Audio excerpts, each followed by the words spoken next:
नमस्कार मित्रांनो, आपण पाहत आहात आपलं चॅनल श्री शिवा एंटरटेनमेंट. तर मित्रांनो, तन्वी कोयतेला राखीने पूर्ण सोलते करून टाकलं, पण ती काही सोलते झाली नाही. कारण की राखी सावंत घरी आल्यानंतरून आपल्याला असं बघायला मिळालं की ती खूप आता भांडल काहीतरी तिचा कार्यक्रम होईल, पण राखी सावंत झाली थंड. तिचेच ते जुने डायलॉग, काहीतरी पांचट पुंचट डायलॉग असतात तेच मारले, बाकी काही तिथं विचित्र केलं नाही. आणि ज्या वेळेस पावर कीचा टास आला, आम्हाला वाटलं तन्वी कोयते आल्यानंतरून राखी सावंत तिला सोलेल आणि तिला पावर की देणार नाही आणि त्याच्यातून वाद होतील आणि त्यानंतर आपल्याला काहीतरी मस्त बघायला मिळेल. पण तसं काही झालंच नाही. आणि तिने तर तिलाच पावर की दिली. तर मित्रांनो, आजचा मेन म्हणजे मुद्दा होता तुमच्यासाठी, तो म्हणजे अनुश्रीला विशालनी खबरी लाल बनवून पाठवलं होतं, पण खबरी लालचा तन्वीने करून टाकला बबली लाल झाला. कारण की तन्वीने कम्प्लीट ओळखून घेतलं ही कोणता प्लॅन घेऊन आलेली, काय बोलणार आहे.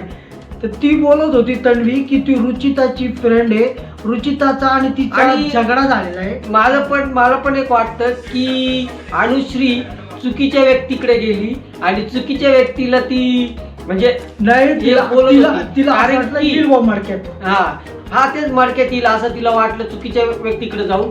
पण तेच अनुश्रीनी दीपाली सय्यद संगती केला असतं, ती उतरली असती मार्केट. नाही, मग नंतर उतरली ना ती. नंतर राकेश बापटकडे गेली, दीपाली सय्यद बसेल होती तर उतरली मडक्यामध्ये.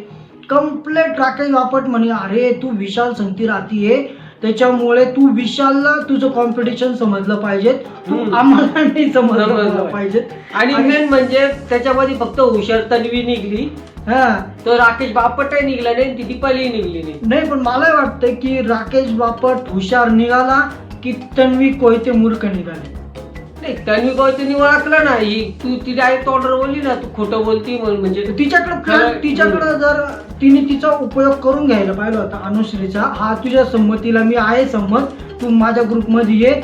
ज्या वेळेस एखादी कॅप्टन्सीचा टास्क येईल, ती काय बोलते उपयोग करून घ्यायचा आणि निश्चित नाही. ती तेच बोलली ना, ती म्हणे तू कशावरून तू त्यांच्या विरुद्ध जातीये, ती डायरेक्ट बोलली. तुझं काही नाटक बिटक असं ती डायरेक्ट स्पष्ट बोलली ना. पण मग राकेश बापट तिथं समजून नाही घेतलं. राकेश बापटला काय वाटलं की ही आपल्याकडे आली म्हणजे ही आपल्या ग्रुपमध्ये आहे, ही आपल्या ग्रुपमध्ये आली आणि नंबर गेम आहे. ते बिग बॉस हा नंबर गेमच आहे आणि त्यांना वाटलं की आपला नंबर वाढतोय. पण मग त्या हिशोबाने पण ही तिथं प्लॅनिंग करून आली होती. खबरीलाल खबर घेऊन ती परत विशालकडे गेली आणि विशालला ती खबर सांगितली. त्याच्यानंतर हा गोंधळ झाला की नेमकी आम्हाला बी वाटायला लागलेलं आहे आता की अनुश्री थोडी स्मार्ट खेळत होती की मतिमंद खेळती. अनुश्रीला काय चाललं होतं, अनुश्री पण स्मार्टच खेळत होती. तिने विशालला गोळ्यात घेतलं की मी तिकडे जाती म्हणजे तिकडचा पण तिला सपोर्ट भेटेल, ती नॉमिनेट पासून वाचेल, या हिशोबाने तिचं चाललं होतं. पण मग याच्यामध्ये पण मग अनुश्री पण मूर्ख निघती ना, कारण की ती तिकडे जातीये.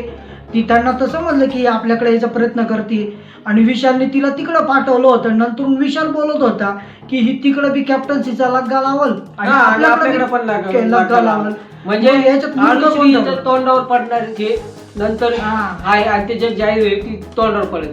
आणि प्रश्न म्हणजे मेन म्हणजे आता मुद्दा आलेला आहे याचा कॅप्टन्सीचा. तर आता कॅप्टन्सी मध्ये बिग बॉसने एक मोठा बॉम्ब फोडला की उद्या एक विशालला एक चान्स दिला की एका जणाची चावी रद्द करायची. तर आता उद्या विशाल कोणाची चावी रद्द करेल. तर मित्रांनो, अशा प्रकारे बिग बॉसनी विशालला दिलेलं आहे म्हणजे एक कॅप्टन्सी मधनं एका जणाला बाद करायचं. तर विशाल कोणाला बाद करेल ते तुम्हाला माहिती ना, आम्हाला माहिती. तरी पण मी दोघं जणांची नावं सांगतो तुम्हाला.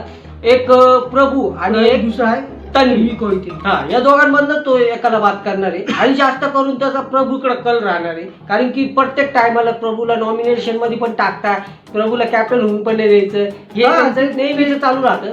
तो फक्त बोलतो की प्रभू तुला खूप जीव लावतो मी, तू खूप भारी आहे. पण तो त्या प्रभूवरती जळतो, कारण की एका भाऊच्या धक्क्यावरती बोललो होते की प्रभूला सर्वात जास्त बोटिंग पडतं आणि त्यामुळे तो प्रभूवर जास्त हे करतो, प्रभूला तो जास्तच खालच्या हे करायला लावतो. आणि ते झालं तर झालं, ज्या टायमाला सगळे टेबलवर बसेल होते त्या टायमाला त्याच्या बोलण्यावरून प्रभूला चिडवायला सुरुवात विशालनीच केली होती. हा, त्याला विशालने खाली केली पाहिजे होती. निशाणी, मग आणि त्याला विशाल अंडे त्याला अंडे चिडवत होता. ज्यावेळेस तो भडकला त्यावेळेस विशालचं कसं झालं होतं, अरे आता याला काय बोलून काय नाही. काय नाही, कारण की त्याला माहितीये की हा कारण काय की बोलतो. तो बरोबर बोलला होता ना, त्यामुळे त्या विशालची फाटून गेली होती तिथं. मग गेला काय मधी अंडे घेऊन आला काय आणि ते शो केला काय, नंतर मग असं हा मला बोलतो नाही बोलतो. आणि मग तू सुरुवात करतो, तू त्याच्या नाराला जातो म्हणून तो जातो. आणि मेन म्हणजे त्याला ते प्राजक्ताचं बोलणं ठसलं होतं म्हणून तो तिथं चिडला होता.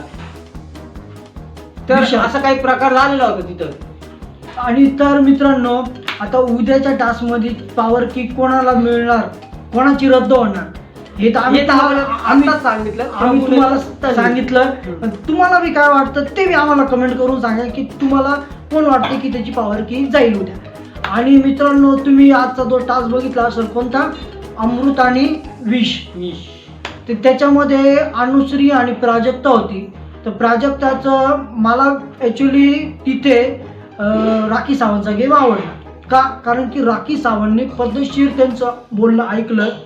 प्राजक्ताने काहीच झेंडे काढले नव्हते तिच्या कॅप्टन्सीमध्ये, सर्वात नल्ली कॅप्टन्सी होती. आणि अनुश्रीला चांगला मुद्दा मांडून तिला ती कॅप्टन्सी पॉवर की देऊन चांगलं केलं. तर मित्रांनो, त्यावेळेस खरंच अनुश्री आणि आपली ही राखी सावंत तिने परफेक्ट कॅप्टन्सी दिली. नाही, पण तिने मला वाटतं का? नाही तिने परफेक्ट नाही दिलेलं. कारण की अनुश्रीला पहिल्यापासून नुसतं चोरी करण्याचं आणि कामाबद्दल आळशी. ती प्राजक्ता होती आहे, तिने कॅप्टन्सी एक निभवली, म्हणजे एकदा कॅप्टन्सी ती झाली हे झाली ती, पण तिने त्यावेळेस कॅप्टन्सी व्यवस्थित सांभाळली होती. तशी अनुश्रीला सांभाळता येणार नाही, कारण की स्वतःच आळशी.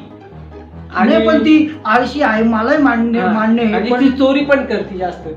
मग हेच होईल ना, ती घरामध्ये चोरी करत, आळशीपणा करत. मग कॅप्टनच जर चोरी करायला लागला तर मग बाकीचे सगळे चोरी करतील ना. मग ते इथं- पाण्यामध्ये मजा पण वाटायला पाहिजे. नाही, पण लोकांना. इथं तू म्हणतो ना राखी सावंतचा निर्णय इथं चुकलेला आहे. नाही, मला पण वाटतं राखी सावंतचा निर्णय बरोबर आहे का चुकीचा, तर तुम्ही कमेंट मध्ये सांगा मित्रांनो. कारण की आमच्या आणि- दोघांचं बी एकमत होत नाही याच्यामध्ये. हा. हा अनुश्रीची बाजू घेतो, मी प्राजक्ताची घेतो, आणि तुम्ही राखी सावंत. तर मित्रांनो, तुम्ही नाही, मी comment- प्राजक्ताची बाजू घेतोय. मी अनुश्रीची. जाऊ दे आता, हा. दोघांना कोण प्राजक्ता आणि कोण अनुश्रीची बाजू मी घेतोय. प्राजक्ताची घेतोय ना अनुश्रीची घेतोय. आणि मेन म्हणजे दुसऱ्या वेळेस सागर आणि बापट होतात.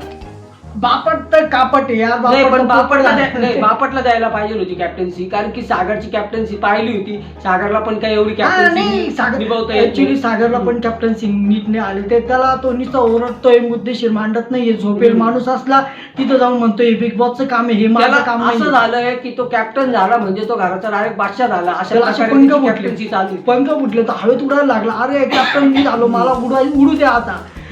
या ठिकाणी खरं म्हणजे बापटला द्यायला पाहिजे होती तिथं, पण तिथे- निर्णय चुकलेला आहे. तिथं राखी सावंतचा मला तर असं वाटतं की हे निर्णय वरतूनच त्यांना सांगेल असतं की याला हा. कारण त्याला कारण याला कर, असं काहीतरी स्क्रिप्ट टेप असं वाटतंय मला. कारण की आता याला कॅप्टन्सी झालेली होती, पण मग याची कॅप्टन्सी व्यवस्थित नव्हती. पहिल्या वेळेस राखीने मुद्दा काय सांगितला की प्राजक्ताची कॅप्टन्सी बरोबर नाही. दुसऱ्या वेळेस काय सांगती की हा कॅप्टन्सी करू शकतो, असं म्हणजे याला चान्स नाही देऊ शकत, बापटला नाही देऊ शकत की याला देऊ शकते, असं त्यांचं चालू होतं. पण मी काय म्हणतो मित्रांनो, खरंच राखी सावंत तो ज्यावेळेस उभी राहिली होती तर टास्क मध्ये असं वाटत होतं एखादी बावलीच उभी आहे. हा ना, पण त्याच्यात ते असं वाटत होतं मला टकली बावली उभी आहे. जी तिच्या डोक्यावर होतं एक चिडिया का खरंच घोसला. मित्रांनो, तुम्ही कमेंट करून आम्हाला सांगा की राखी सावंत खरंच टकली आहे, की तिच्या डोक्यावरती जे लावलेलं आहे केस ते नकली आहे. ते नकली आहे का असली आहे, हा पण मुद्दा आहे. तर मित्रांनो, असेच काही तिच्या शरीरावर नाही उडवायची आपल्याला, शिरवणे केसांवर आहेत. केस शरीराचा भाग आहे. मला असं वाटलं होतं ती मध्ये आल्यावर सगळ्यांना डेंजर बोलर, पण जे प्रोमो मध्ये दाखवत होते तेच तिथे एवढंच बोललेली आहे. त्याच्यानंतर काही बोललीच काही नाही. बोललीच नाही. तिने प्रभूला चांगला निर्णय दिला, प्रभूला कॅप्टन्सीची दावेदारी दिली, सचिनला दिली नाही. आणि सचिन कुमावत ऍक्च्युली बघायला गेलं तर खूप ऍक्च्युली म्हणजे तिने प्रभूचं जे बोलणं होतं ते तिथं प्रभूने त्याची बाजू बरोबर मांडली होती. परफेक्ट मानली होती. आणि त्यामुळे तिला प्रभूचा निर्णय चांगला वाटला होता. आणि सचिन कुमार काय तिथं बाजू मांडण्यात पण प्रभूपेक्षा कमी कमी निघाला. तर मित्रांनो अशीच पुढची व्हिडिओसाठी पण आमचं चॅनल तुम्ही सबस्क्राईब करा आणि अशाच गमतीशीर व्हिडिओसाठी लाईक पण करा आणि सबस्क्राईब आणि करा. आमचं तर वेगवेगळं मत राहतं, पण तुमचं मत आम्हाला सांगा काय कमेंट मधून. काय काय कोण तुम्हाला कोण आवडतं, प्राजक्ता आवडती, दीपाली आवडती का? कारण की आमच्या त्याच्यामध्ये कोण आमच्या दोघांचे पण फॅन्स, आम्ही दोघांचे पण फॉलोअर्स आमचे वेगळे वेगळे आहे. आम्ही वेगळ्या वेगळ्या पद्धतीने बिग बॉस बघत असतो. तो वेगळ्या पद्धतीने बघतो, मी वेगळ्या पद्धतीने बघतो. मला विलन आवडता, त्याला हिरो आवडता, या सगळ्या गोष्टी आहे. तर मित्रांनो बाय बाय. आणि मला कॉमेडी पण आवडतं, पण एक करण नावाचा कॉमेडी तिथं कधीच कॉमेडी केली नाही, त्याला बाहेर कॉमेडी काढा. केली नाही, कारण यावेळेस तो कॉमेडी dominate करत नाही तो. आणि यावेळेस नॉमिनेट मध्ये आला तर 100% तो बाहेर जायला पाहिजे, कारण की तो करतच नाही तिथं काही. तर मित्रांनो बाय बाय.